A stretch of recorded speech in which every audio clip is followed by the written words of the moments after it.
And Your Worship, now staff from Development Planning will begin the presentation, starting with the Divisional Director. Good afternoon, Your Worship. This is a follow-up to a July policy discussion that we had with Council about short-term rental regulations and policies. And at that meeting, Council gave us direction to often make some bylaw changes that essentially were like an option 2+ version of the changes that staff had brought forward. Since that time, staff also brought forward the housing needs assessment, and as part of that, some analysis was done on existing unmet housing demand in the community. And after staff got into the details of that and realized that the scale of that challenge of unmet housing demand, staff at my direction are bringing back an option which is more like option 3 in that July report. So much more aggressive than the originally recommended option. And again, the results of the housing needs assessment are really driving that. Also, the province of British Columbia last week brought forward their changes to short-term rental regulations or policies in BC. And as we understand it, we can be more restrictive than the province, but we cannot be more permissive than the province with regard to the regulations. Furthermore, there are a couple of categories of business licenses and short-term rental categories that are operating in Kelowna now that we are working to figure out, whether they'll be allowed to continue or not to continue. And today is not about those. This is about Kelowna's regulations going forward. Do we want to be more restrictive than the province or the same as the province? And so to give you a little bit more of a lay of the land, I have planner Kim Burnett from my development planning team. And again, the timing of this, we believe, is important. There's business license renewals that happen at the end of the year. And it's really important that I think we set the lay of the land, as early as we can this fall, winter, so that those looking to do short-term rentals potentially for next year know what's on and what's not in that area of rentals in Kelowna. That concludes my comments, and Kim Burnett will take it over from here.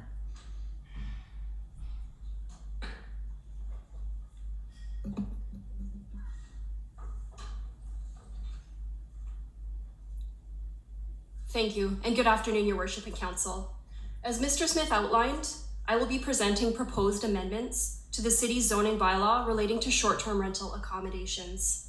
The key change being proposed is to remove short-term rental accommodations as a permitted secondary use from all zones.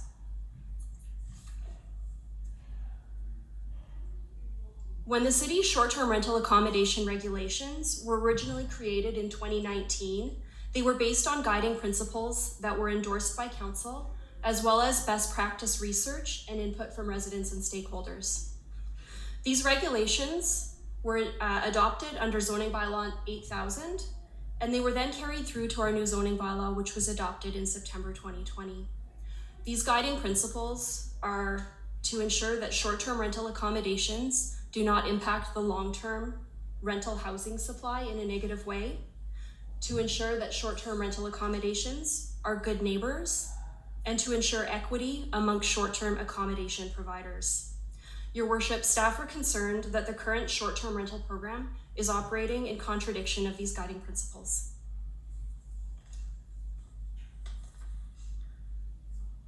This is an overview of important timelines relating to the city's short-term rental accommodation regulations. So the city's short-term rental regulations were initially adopted in April 2019. In July 2023, a workshop was held with Council, and staff were directed to return with proposed regulatory changes to the zoning bylaw.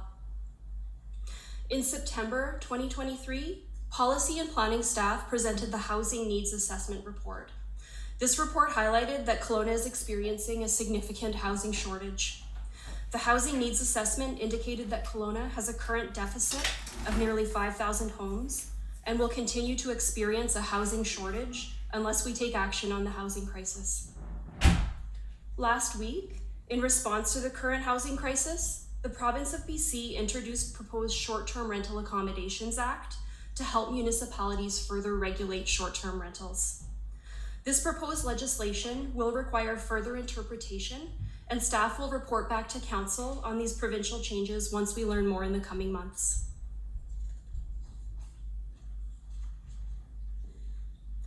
Today, I will be speaking specifically to proposed changes to the city's current zoning bylaw to remove short-term rental accommodation as a secondary use and how these changes would affect the regulations at this time. The zoning bylaw defines a principal use as the main or primary use of land, buildings, or structures. A secondary use means that it's a use that must occur in conjunction with and subordinate to a principal use. So for example, an accessory building is a secondary use to a single family dwelling. So you may not have an accessory building on your property that doesn't also have a principal building. For short-term rentals, under the current regulations, for the secondary short-term rental use to be permitted, it has been required to be operated by a resident who resides for more than 240 days of the year at that dwelling unit.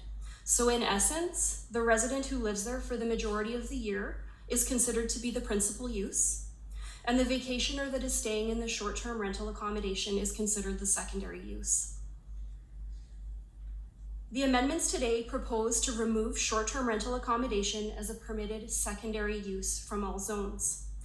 And there are several proposed changes to the zoning bylaw that would need to occur. This slide outlines the regulatory amendments to the zoning bylaw that would be required to ensure consistency in the regulations. This would help with clarity and would ensure that all regulations within the zoning bylaw are consistent with the intended changes. These changes include amending the definition of short-term rental accommodation to remove the reference to secondary use, as it would no longer be permitted anywhere in the city, as well as deletion of the ratio of parking space sizes, minimum parking requirements, and maximum sleeping units, where these regulations currently exist for zones where short-term rental accommodation would no longer be permitted.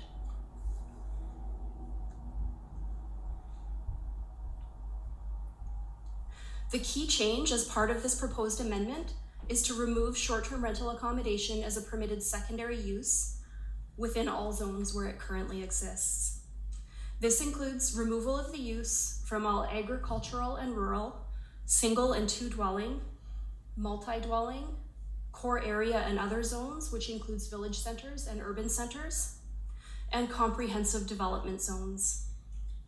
And while the emphasis on the city's current short-term rental regulations today, I would note that future amendments to the zoning bylaw will be required based on the province of BC's Short-Term Rental Accommodations Act and any associated regulations as we learn more about implementation of those in the coming months.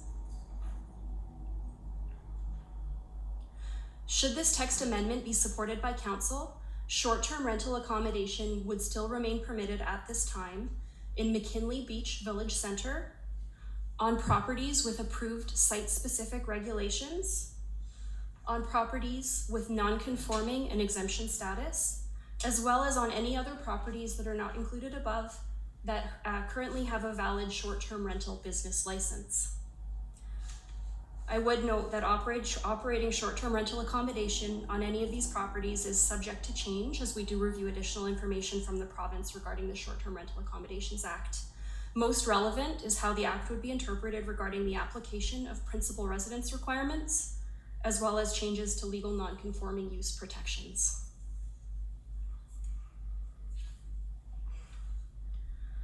So this is a more detailed list of the properties than what was on the previous slide, where short-term rental accommodation would remain a permitted use at this time.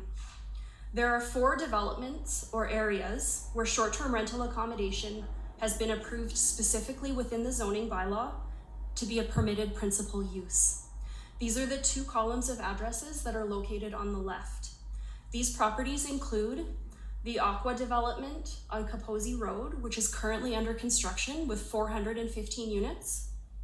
CD18 McKinley Beach, Area 1 Village Center, which is still largely being built out and includes both multifamily, mixed use, and single detached housing. Playa del Sol on Cook Road, a mixed use building which has been occupied since 2009. and Waterscapes and Discovery Bay on Sunset Drive, which also have an additional restriction in which the short-term rental accommodation must maintain at least 6 months a year long-term residential use. So for example, the 6 months long-term residency could be owner-occupied or monthly rentals for those properties. There are also a number of properties, some with multiple buildings on them, where short-term rentals have been allowed as what is known as a principal use permitted non-conforming. And this is the list of addresses in the far right-hand column. Apart from one property, which is the Caban development, all other listed buildings have occupancy and current valid short-term rental business licenses. An example of properties with permitted principal use, permitted non-conforming short-term rentals include those that had the C9 tourist commercial zone in zoning bylaw number 8000, which was a zone that was not brought into the new zoning bylaw, and the city has honored this historical permitted land use. As of September 2023, there were 764 active short-term rental business licenses in these areas, the majority of which are principal use licenses. So this means that there is no requirement for the operator to reside at that dwelling for a minimum number of days per year. The planning department has received a number of calls over the past week about these principal use and non-conforming areas. So I do want to be explicit about today's proposed text amendment to remove short-term rental accommodation as a secondary use, and that this does not affect the principal use of short-term rentals on these properties. However, I would emphasize that operating short-term rental accommodation on these properties is subject to change as we review additional information from the province in the coming months. This map demonstrates the areas where short-term rental accommodation will continue to be permitted at this time. There are areas of concentration in the downtown urban center, South Pandosy Urban Center, Cook Trustwell Village Center, Quail Ridge, and McKinley Beach, with the dots on the map representing each address that was on the previous screen that we saw. This map also does not show the 427 properties that have valid business licenses for short-term rental accommodation as a current secondary use, and these would also be allowed to continue to operate. Should council support this proposed text amendment, there would be approximately 1,200 short-term rentals that have current valid business licenses and would continue to operate at this time, but they also may be subject to further regulation by the province of British Columbia. As of September 2023, the city has just shy of 1,200 valid short-term rental business licenses, which represents an 89% increase since 2020. Staff have significant concerns that this increase in short-term rentals indicates that much-needed homes are being taken away from long-term residents, and it is contributing to a lack of affordable long-term rentals.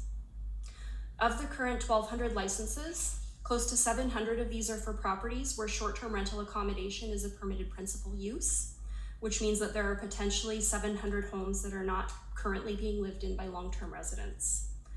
To be clear about the scope of this proposed text amendment, this means that there are 427 properties with valid short-term rental business licenses where the secondary use is proposed to be removed.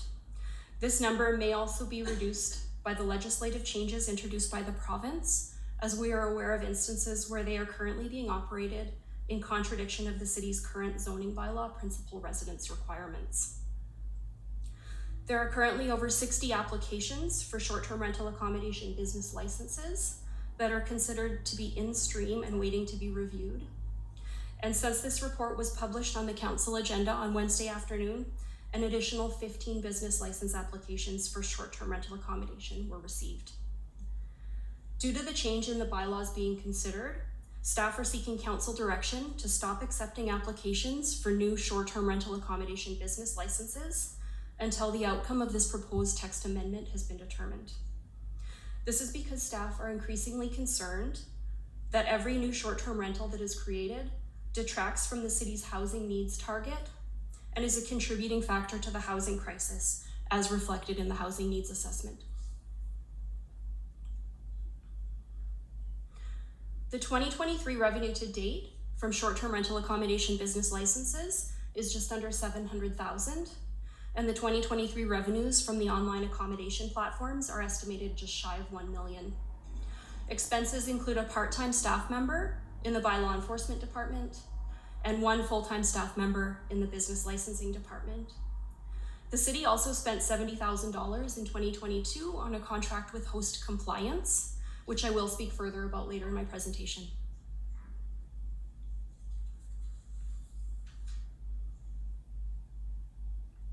In September, Council was presented with the Housing Needs Assessment. This report indicated a target of 440 to 600 new long-term market rental units required annually. Staff have concerns that any new housing that will be used for short-term rental accommodation does not contribute towards this housing target, and when any long-term rental units are converted to short-term rental units, this further detracts from the target as well. To link this back to the guiding principle of the short-term rental program, staff are concerned that short-term rentals are operating contrary to guiding principle number 1, which is to ensure that short-term rental accommodations do not impact the long-term rental housing supply in a negative way.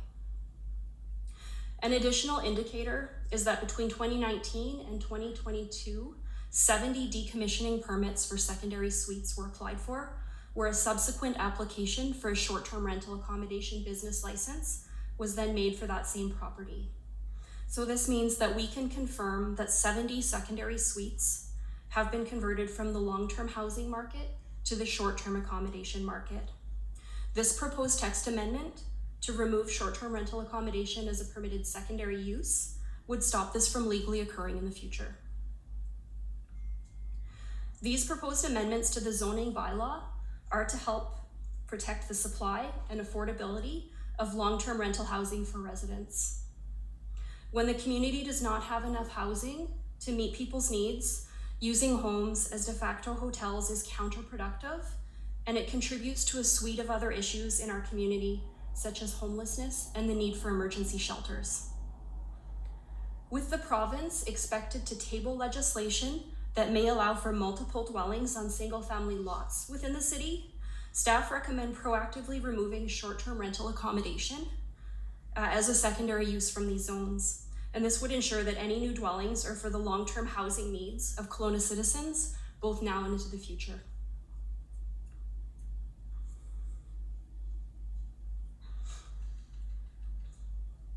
Your Worship, unlike many other large municipalities in British Columbia, Kelowna does not have staff resources that are dedicated to the management and enforcement of the short-term rental accommodation program at a level that the growth and demands of the program currently require. From a business license perspective, Host Compliance is a software tool that we use to find and enforce short-term rental non-compliance. This software has identified between 900 and 1,200 illegally operating short-term rental listings within the city at any given time. So this means that while Kelowna currently has 1,200 currently valid business licenses, up to 2,400 unique listings have been identified at any given time on various platforms, indicating a significant problem with illegally operating short-term rentals. The province has announced that a provincial registry for short-term rentals will be launching in late 2024. This registry will require hosts to include provincial registration numbers on their listings, and for platforms to remove listings without valid provincial registry numbers. However, until this occurs, the number of illegally operating short-term rentals requiring action will continue to be a challenge for staff.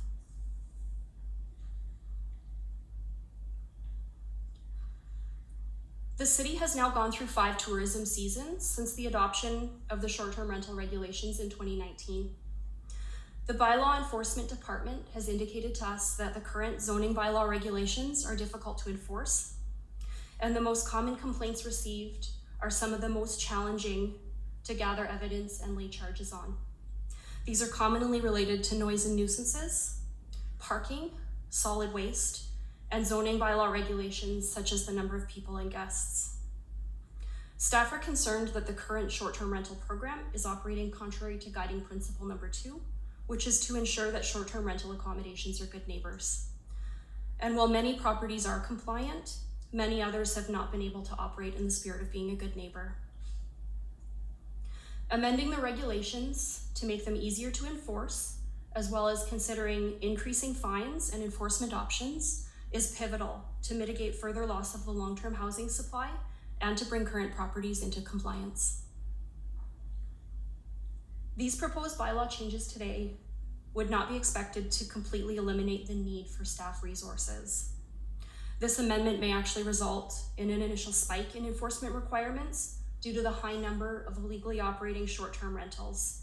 But over time, these changes are expected to make enforcement of the program easier and contribute positively to the city's housing goals. New principal residence requirements that are included in the Short-Term Rental Accommodations Act and the establishment of a registry proposed by the province would also assist with addressing this enforcement challenge. Your Worship, to summarize, staff are proposing a text amendment to the zoning bylaw to remove short-term rental accommodation as a permitted secondary use from all zones. The other changes to the zoning bylaw that are proposed as part of this text amendment are to ensure related regulations in the parking and loading and site-specific uses sections are consistent with this proposed change. The proposed amendments respond to Council's concerns related to housing affordability and availability, as well as the findings of the recent housing needs assessment. Staff acknowledge that short-term rentals do fulfill a need in the community, and if supported by Council, this use can continue to occur on the properties where it's a permitted principal use, on non-conforming properties, and on properties with a valid business license at this time. However, this is subject to change following the implementation of new provincial legislation. Staff recognize the current zoning bylaw short-term rental regulations require amendments to address housing and enforcement related concerns and are following Council direction from the July 10th, 2023 workshop in bringing forward this proposed text amendment. Given the findings of the recently presented housing needs assessment, staff have proposed regulations that are more restrictive than the originally endorsed Council direction. Staff recommends support for the proposed text amendment and recommend that it be forwarded to a public hearing. Further, staff commit to reporting back to Council in 2024 on the impact of the changes and return to Council with an update on the implementation of the program, including the interpretation of new provincial regulations. Should this proposed text amendment be supported by Council, amendments to the city's short-term rental accommodation business license and regulation bylaw to further align with these changes and to strengthen enforcement options would also follow. And that concludes my presentation. Thank you, Your Worship. Thank you. Councillor Singh. Thanks, Your Worship. Just have a question for staff. I wonder if you could refresh my mind about tourist accommodation on agricultural land.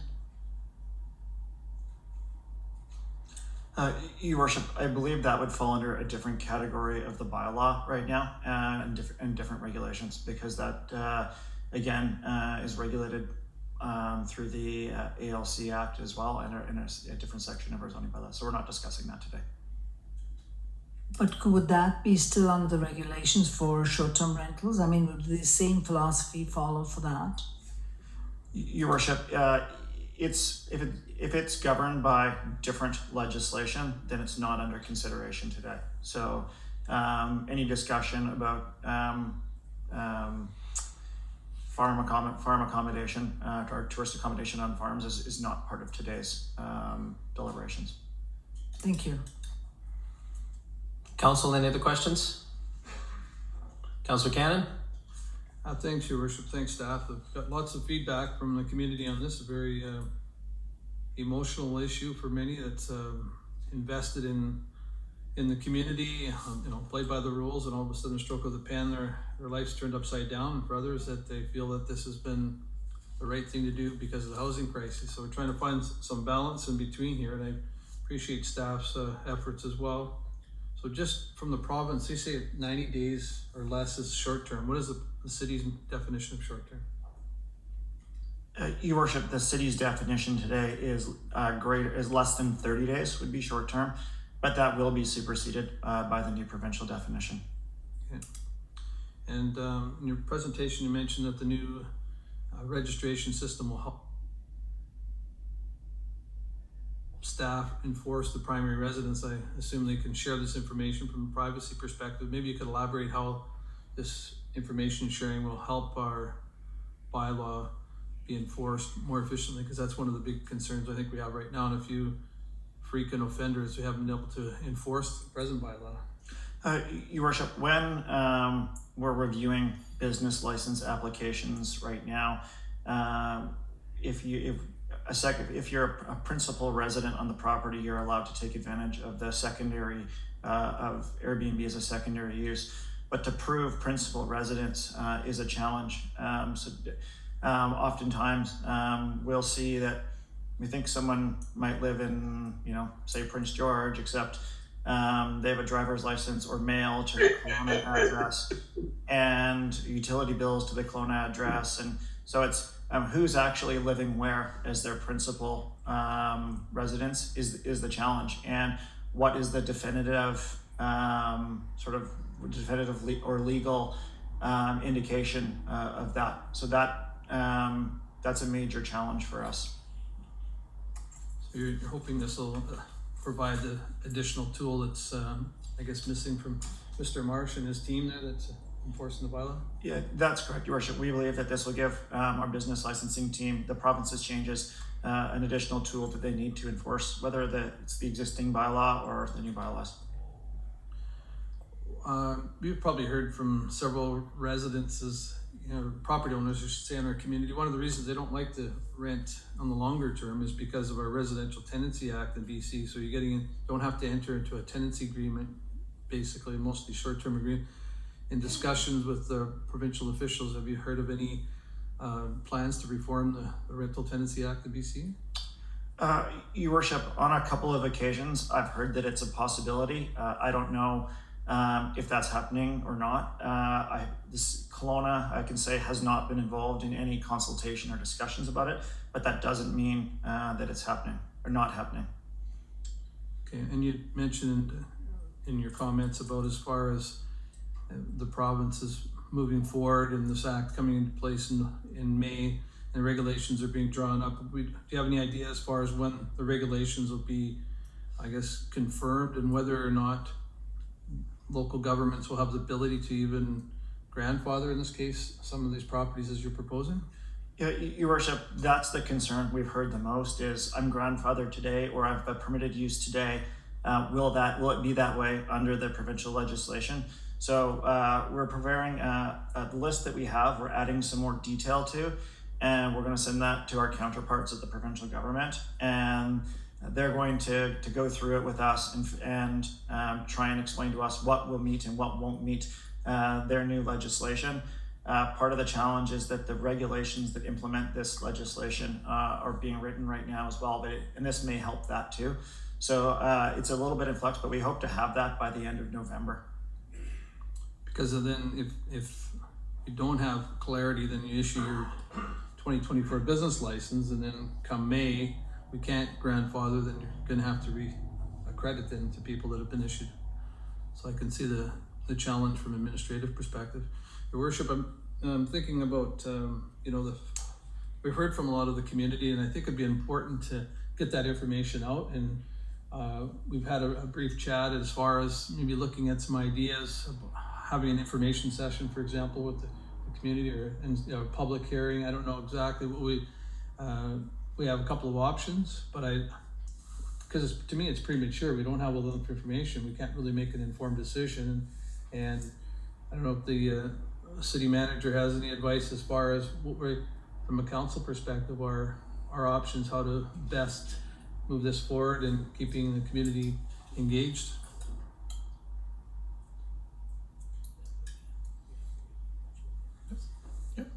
Thank you, Your Worship. I appreciate the comments.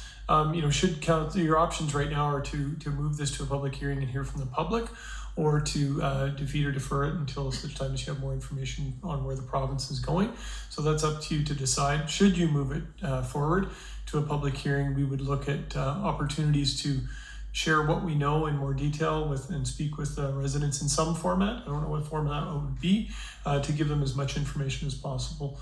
and share some of the knowledge that was conveyed here by staff at people's wishes. I know that face-to-face sometimes is necessary, but there's other means that we can get information out to the residents as well. Like I said, my concern is we could have a public hearing, but if it's next month and we still don't have the information, then maybe we defer the decision to have a public hearing date scheduled once we have the information. That might be the most prudent way, but I'm open to hearing from my colleagues. And that's the situation that we're in, Councillor Cannon, as we all kind of know. The province is going to trump anything that we actually do or we're aware of, and those are the discussions that we've had. But it's still important that we allow people to tentatively plan for this going into next year. And if there is something that we have to reverse back on, that's something that we'll need to do. But there's also an element of certainty and planning for some of those individuals, assuming that it ends up being that the province, and it also lays a little bit of the pathway for the province to recognize some of the initiatives that we're trying to move forward with and further discussions on it. And just one other point that I will make, because Mr. Smith was unaware of it, with regards to the RTA, I did have a discussion with the housing minister about it, that it is truly important that it ends up being with these type of decisions, that it is revisited and considered on how that looks into the future. So that message has been sent. So just touching upon a few points. Councillor Lovegrove, please. Thank you, Worship. I'd like to actually hear, and I do agree with my colleague. We received a lot of correspondence over this since last Wednesday, but I'd actually like to have more public input on this. And I think going sooner, even if we don't have all the information, is really important. So my first question to staff, Your Worship, is: would this come next month, public hearing, or when would this come back to us? Your Worship, should this be forwarded, it would come to the public hearing scheduled in November for the 21st of November. All right, and so there has been, Your Worship, no public engagement other than just public release of the agenda since last Wednesday. Staff haven't consulted? Your Worship, no formal public engagement on this topic, and the reason why we did some public engagement when we set the original program, and the follow-up that we had with council in the summer generated a little bit of engagement in the media, but really we knew that the province would be setting the sort of the high level direction, and we would be getting policy feedback that gave us a little bit more direction in terms of fine tuning. And but we had no idea until a week ago of how far the province might go and how consistent it might be or not be. And I think it's we're generally aligned, although again, we're still waiting on those grandfathered and principal use properties to figure out the best information on those to give to the community. And we didn't want to make any snap judgments on that and give people the wrong direction right now. But at the same time, we thought it was important that if we're going to go a little bit further in terms of regulations than the province has gone because of Kelowna's unique situation, that we set those rules in advance. So although they're related under the same topic, they're not, we can deal with one while we sort out the other as well. I really appreciate Your Worship, because I actually... Councillor Lovegrove, Mr. Fleming has something to add to that, please. Your Worship, just further to Mr. Smith's comments, the province has indicated that not all the rules come into play at the same time either, and the potential for higher fines will come into play on royal assent of the legislation, but the some provisions don't come into until May of 2024, and others till the fall of 2024. So there's a fair bit of time before whatever the province actually decides, which the details will be in the legislation, actually comes into play as well. So it's not like the province is going to make a decision and we'll know anytime soon, because we've got all that sort of headway until whatever they end up doing comes into force. Thank you for that. Thank you, Your Worship. I just feel it's also prudent to press pause, given we've had 15 since Wednesday. And what happens to those 15? Are they part of the not accepting anymore, or will they be accepted, or how does that work? Your Worship, we believe they have to be accepted and processed under the bylaws of the day. Okay, so they would be grandfathered. Your worship, potentially, although if the provincial regulations that get that are legislated mean that those licenses are extinct, then they would be extinct later on. So we again, that's part of the sort of the overall package that we're trying to get advice on from the provincial government. Right, and last question, Your Worship. So staff presentation used the word forever. There is a housing crisis, nobody's debating that, but at some point, hopefully in the future, we're going to catch up. At that point, this could be revisited, or this could be revisited anytime between now and then, right? Yeah, Your Worship, I think that from a housing data perspective, the next 24 to 36 months are really going to show, in Kelowna at least, how big an impact those short-term rentals either did have or didn't have on the local market. If we find that, we report back to council and we see that, the change in vacancy rates and rents and, has been very little, maybe council and staff, set a different course in it, whether it's a year or 18 months or 2 years from now. But I think it's going to be an ongoing discussion, and this is a sort of if we're calling it a housing crisis now, then some pretty strong action I think is warranted in that case. Although I think it's important that we monitor, and we will monitor, the impact of the action we take, and if it's not have the intended purpose of the action is not being realized, that we go back and we make changes. And just like when we talked about electric vehicle regulations last week, this is the same thing where we'll make the regulation potentially, and we'll have to go back and review, and if it's not working, then we'll make changes to the program. And a really good example of that is the city's carriage house program. There was a period of 12 or 13 years where every year to 18 months, we were tweaking our carriage house design guidelines and regulations with community feedback. And, I think that we finally got to a spot where, whether it's the community acceptance was there or that the designs were good, but an example of, in Kelowna, we'll fine tune until we think we've got it right. And in this case, with the technology and how challenging the short-term rental issue is, we're not unique at all. There's communities dealing with this in all sorts of different ways right now, and with all sorts of blends of approaches. And there will be people, other cities that follow us in what we do, and there will be cities that take a totally different path. And it'll be interesting to see, what was the right path when you look back. And right now, from the research that we can find, we believe that this is potentially the right path. Well, thank you, Your Worship. I just want to applaud staff. A lot of research and effort's gone into this, and thank you for taking a leadership role, and I'm prepared to move this, for sure. Councillor Stack.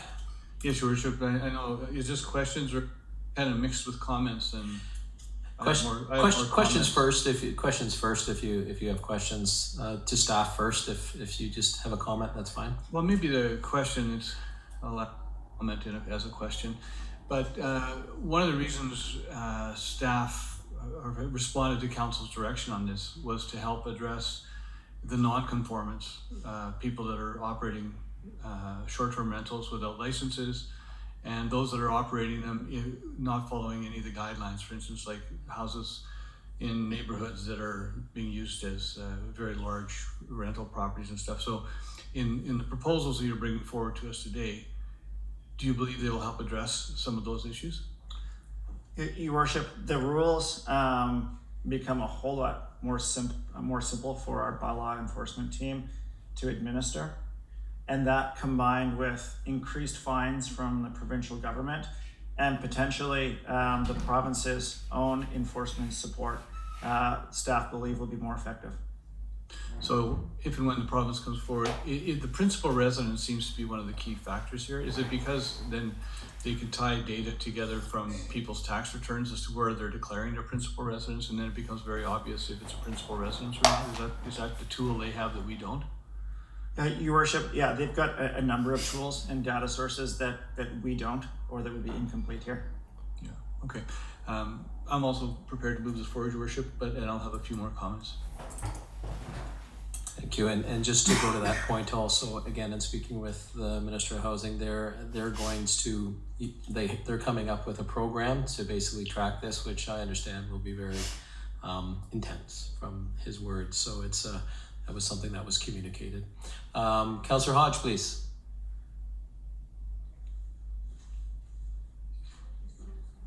Okay, let's go to Councillor Weber. Councillor Thank you, Mr. Mayor. I'm trying what? Councillor Hodge, 1 second, please. We're just going to have to fix.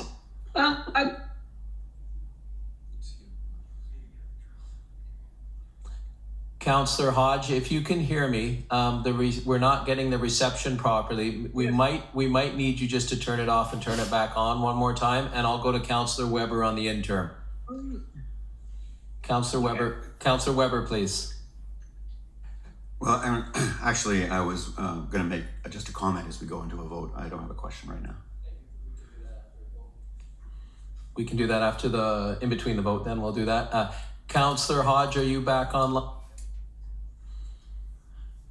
Councillor Hodge? Oh, we've lost them.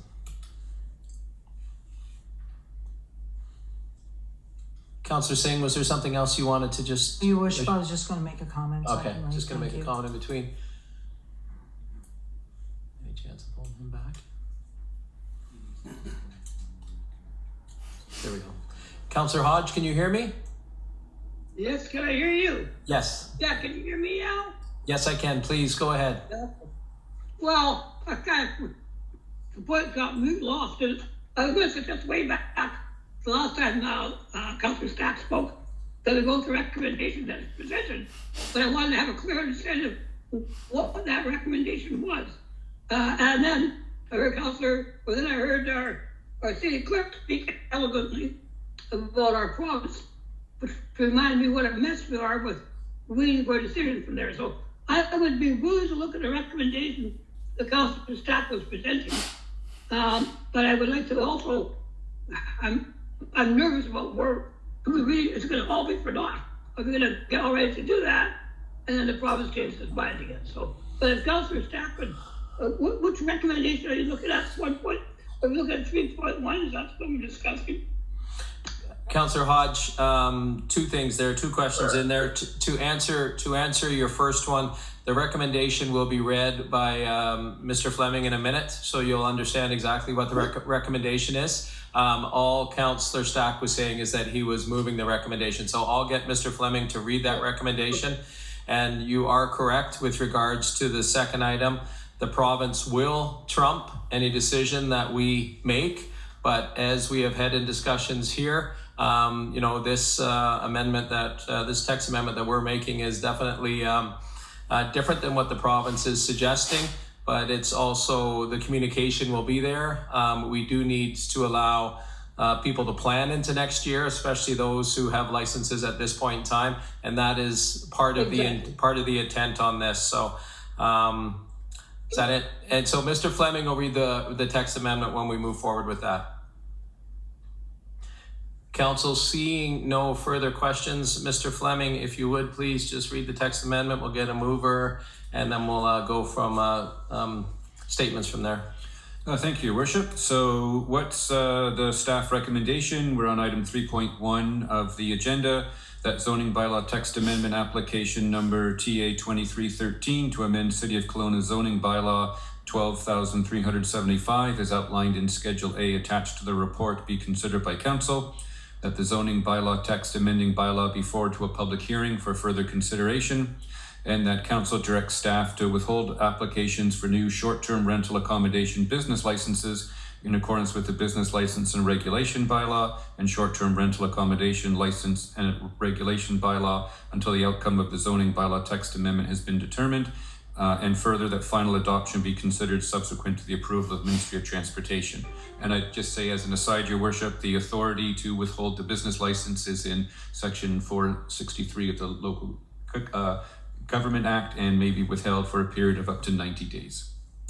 Thank you. So this was moved by Councillor Stack, seconded by Councillor Lovegrove. Do I hear comments? Councillor Weber, please.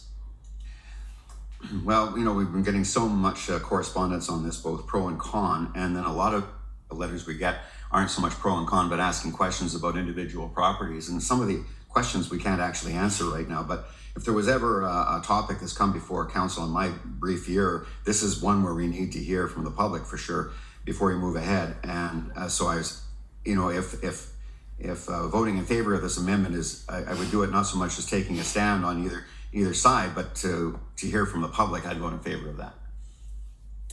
Thank you. Councillor Stack, please. Thanks, Your Worship.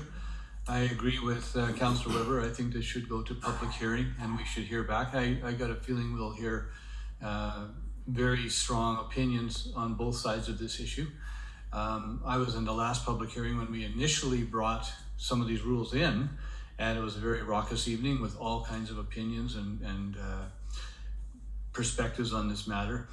But the one thing I heard people say, well, we need to find some balance on this. So like my feeling is whether the province was coming forward on this matter or not, I think the city needs to take steps. I've heard for the last few years under our current policy that we've had lots of difficulties with enforcement. I think it was reported today, we've got probably 1,200 that have legal licenses, but there's another 1,200 out there that have completely ignored everything that we've asked people to do.